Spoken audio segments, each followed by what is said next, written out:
Bonjour à tous, c'est Ben de Point Break Trading et bienvenue dans ce briefing hebdomadaire de la semaine du 15 octobre 2018. Et on va s'occuper d'examiner un petit peu le marché des cryptos avec le Bitcoin, l'Ether et le Stellar qu'on suit un petit peu en ce moment.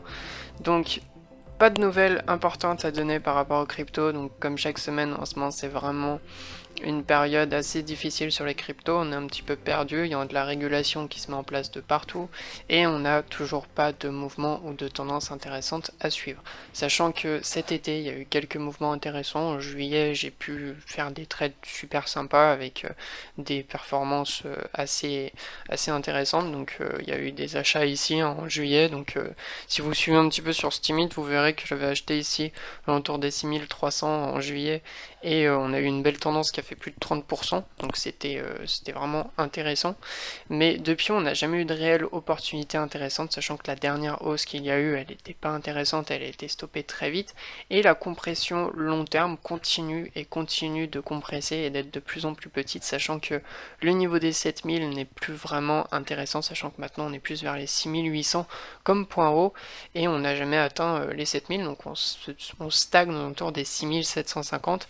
Et comme point bas, on a toujours les 6000 $, donc c'est vraiment une compression qui devient de plus en plus petite et je pense que la cassure donnera une tendance vraiment intéressante. J'espère qu'il n'y aura pas de faux départ, donc de trappe haussier ou baissier, mais en tout cas, le jour où on va casser ces niveaux, il y aura une belle tendance intéressante à suivre et j'espère que la cassure va pas créer une tendance monstrueuse en une journée qui nous empêchera de prendre un point d'entrée, mais en tout cas, nos niveaux, ils s'abaissent de plus en plus, donc les 6800 à la hausse, donc la zone des 6800, donc ça prend les 7750, 7800, 7850, et le point bas à 6000 $.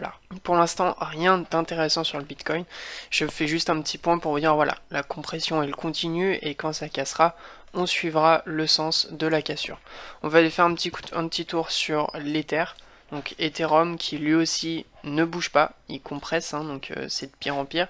Si vous regardez la compression qu'on avait eue juste ici, on a tenté une petite compression, et ensuite en fait on a eu une tendance, et en fait le prix est tout simplement bloqué entre ces niveaux.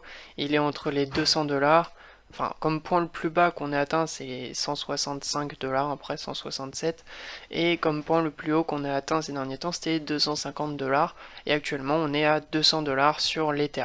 Ça ne bouge pas, et si vous regardez un petit peu, le prix est en train de compresser.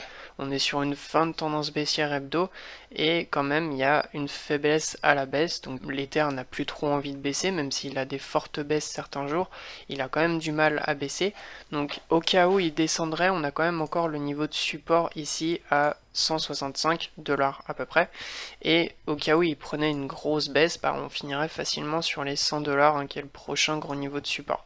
Donc ça serait pour le scénario baissier sur l'Ether, sachant que c'est pas forcément ce qu'on recherche. L'Ether c'est quelque chose de très intéressant, ce serait vraiment dommage qu'il baisse à 100 $, sachant qu'aujourd'hui il a la deuxième position dans les plus grosses capitalisations de crypto, et il se bat un petit peu avec le Ripple, qui est toujours à côté de lui et qui frôle un petit peu à piquer la deuxième place.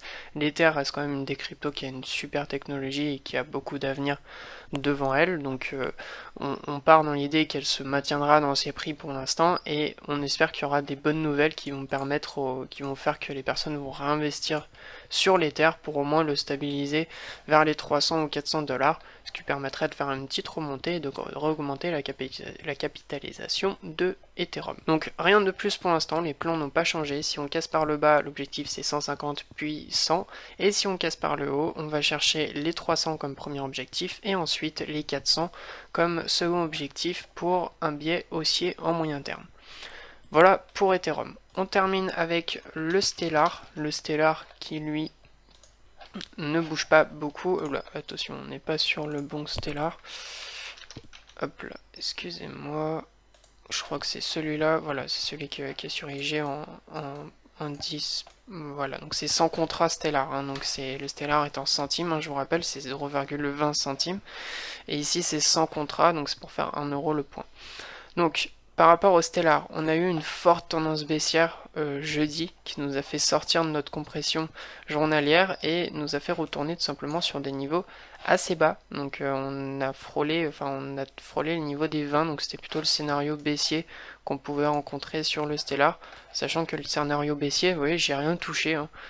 J'ai fait le scénario et l'objectif a été atteint et on s'est stoppé pile là où je vous l'avais dit. Donc c'est pas moi, c'est le marché qui est comme ça, mais c'est peut-être parce que si je l'ai bien compris. Non, je rigole.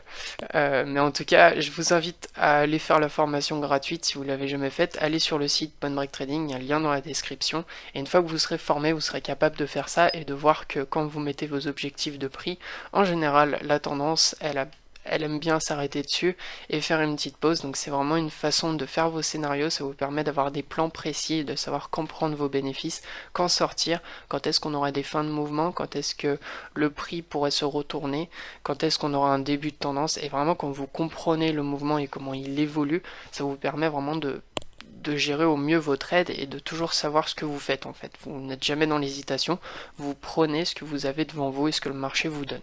C'est aussi simple que ça. Vous cherchez pas à deviner ce que le marché va faire, vous prenez ce que le marché vous donne. C'est pas pareil. J'ai personnes qui cherchent à deviner, qui vont dire que ici le Stellar repart à la hausse. Je vais leur dire oui d'accord, mais jusqu'où? Puis pourquoi? Qu'est-ce qu'elle a ta tendance? Qu'est-ce qui te dit qu'elle va repartir à la hausse? Moi actuellement, ce que je peux vous dire, c'est qu'en journalier, on a démarré une tendance baissière, qu'on a eu un blocage sur les 21, donc c'est 21 centimes, sur les 21 euros pour 100 contrats. Donc on a eu un blocage ici sur ce niveau de support. On a peut-être deux options. Donc la première option, ça serait de commencer par peut-être un petit pullback, sachant qu'on a une fin de tendance 4 heures. Donc on pourrait avoir un petit pullback sur les anciens niveaux de support qui sont maintenant des niveaux de résistance. Donc suite à la cassure de notre support, on pourrait retourner chercher les 23, 24 pour faire un pullback et mieux repartir à la baisse et ensuite continuer la tendance baissière journalière qu'on a commencé. Soit cette réintégration, ce pullback pourrait être plus fort et réintégrer le range et nous faire retourner au-dessus des 24 et aller chercher les 25 puis ensuite les 26. Ça c'est le scénario haussier. Et si jamais on avait un scénario baissier qui devait continuer, on aurait sûrement une compression H4 qui va se mettre en place. Donc notre compression H4 elle est tout simplement juste ici. On aura une compression qui va se mettre en place entre les niveaux des 22 et des 20,4, donc sachant que c'était le point le plus bas, on risque de stagner un petit peu sur les 21, et si ça devait repartir à la baisse, on aura tout simplement une nouvelle tendance baissière qui devrait aller chercher ces derniers plus bas qu'on a pu rencontrer en moyen terme, avec comme niveau de support les 18,50, 18 pour 18,2 pour le point le plus bas. À partir de 19, ça pourrait ralentir. En tout cas, ça serait la prochaine tendance baissière qu'on pourrait avoir sur le Stellar.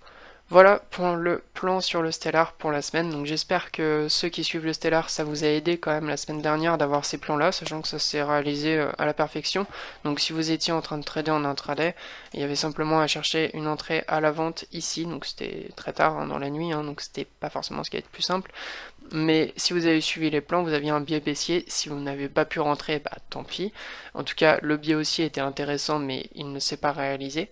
Et le biais baissier s'est réalisé à la perfection. Il était très propre. Il n'y avait pas forcément de point d'entrée facile à trouver, sachant que le mouvement s'est fait dans la nuit. S'est fait entre minuit et 4 heures du matin. Donc il n'y avait pas forcément d'opportunité à prendre.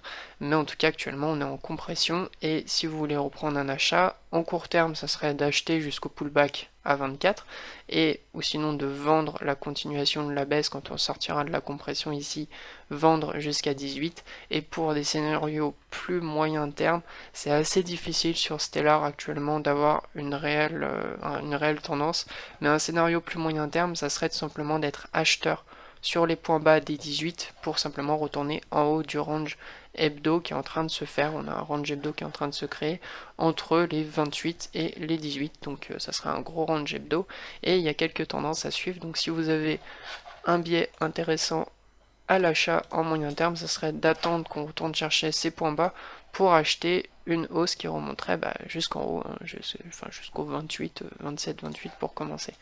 Voilà, c'était tout pour les cryptos et je vous invite à laisser un j'aime, ça nous aide toujours au référencement de la vidéo, c'est important que vous laissiez un j'aime. Et si vous avez des questions, n'hésitez pas à laisser un commentaire en bas de la vidéo, ça pourra en aider d'autres et je vous invite tout simplement à vous abonner à la chaîne YouTube. C'était Ben, ciao et bye.